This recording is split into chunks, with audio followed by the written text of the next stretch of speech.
আজ smart study YouTube চ্যানেলে আপনাকে স্বাগত জানাই। আজকে এই ভিডিওটির মাধ্যমে আমি আপনার সামনে এক্কেবারে এসএসসির মুখোশ আপনার সামনে হাতের মুঠোয় আমি দেখাতে চলেছি।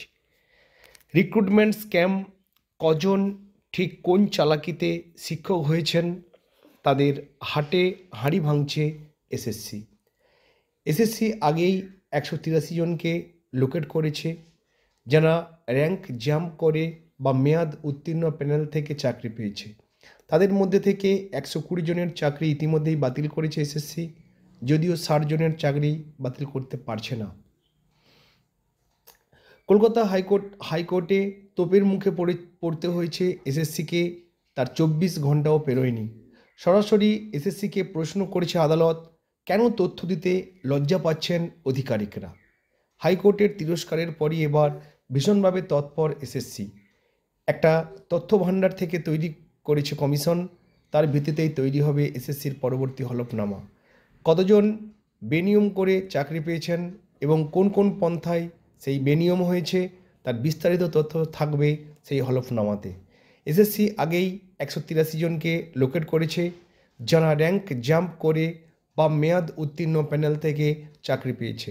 তাদের মধ্যে থেকে 120 জনের চাকরি ইতিমধ্যেই বাতিল করা হয়েছে, যদিও 60 জনের চাকরি বাতিল করতে পারছে না, কারণ কিছু আইনি বাধা রয়েছে। তাই এবার যেহেতু সম্পূর্ণ তথ্য হলফনামা আকারে আদালতে জমা করবে এসএসসি, তা চূড়ান্ত বলেই ধরে নেওয়া যায়, কারণ আদালতে হলফনামা আকারে জমা পড়ার পর এসএসসি আর সেই তথ্যের পরিবর্তন করতে পারবে না।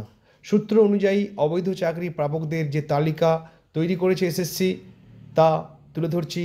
নবম দশমে সার্ভারে বিকৃতি করে চাকরি পেয়েছেন 900 জনের বেশি, সুপারিশপত্র ছাড়া চাকরি পেয়েছেন 700 জনের বেশি, তালিকায় না থেকেও চাকরি পেয়েছেন 50 জনের মতো, মেয়াদ উত্তীর্ণ প্যানেলের থেকে চাকরি পেয়েছেন 183 জনের মতো।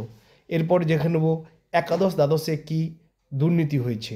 একাদশ দ্বাদশেও সার্ভারে বিকৃতি করে চাকরি পেয়েছেন 900 জনের মতো, 900 জনের বেশি, প্যানেলে না থেকে চাকরি পেয়েছেন 600 জনের বেশি, তালিকায় না থেকে চাকরি পেয়েছেন 70 জনের বেশি, মেয়াদ উত্তীর্ণ প্যানেল থেকে চাকরি পেয়েছেন 30 জনের বেশি।